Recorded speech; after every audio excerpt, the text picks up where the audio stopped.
So the idea of nature strips and what they can do, a number of things. One, improves biodiversity. Two, helps reduce the flow and retain water in our system.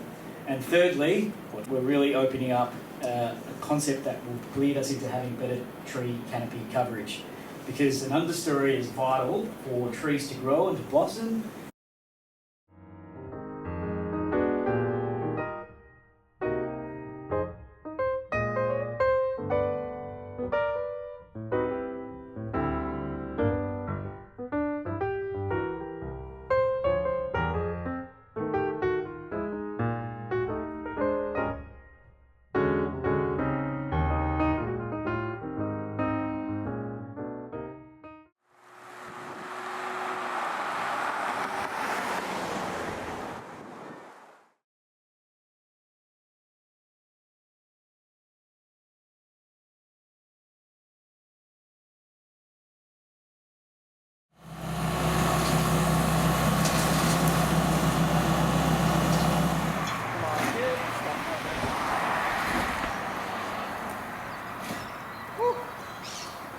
Dreaded oxalis, hey?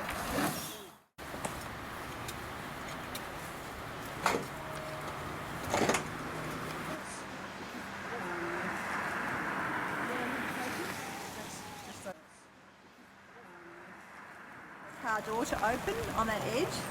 It doesn't have to be a path, you can mulch down. It's obviously got a lot more inversion here, so they've used our that.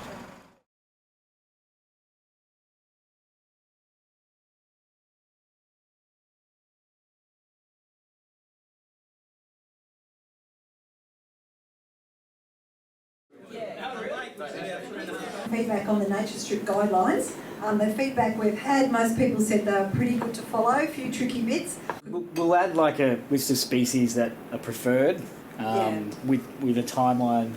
The nature strip guidelines and what you've been able to achieve is awesome.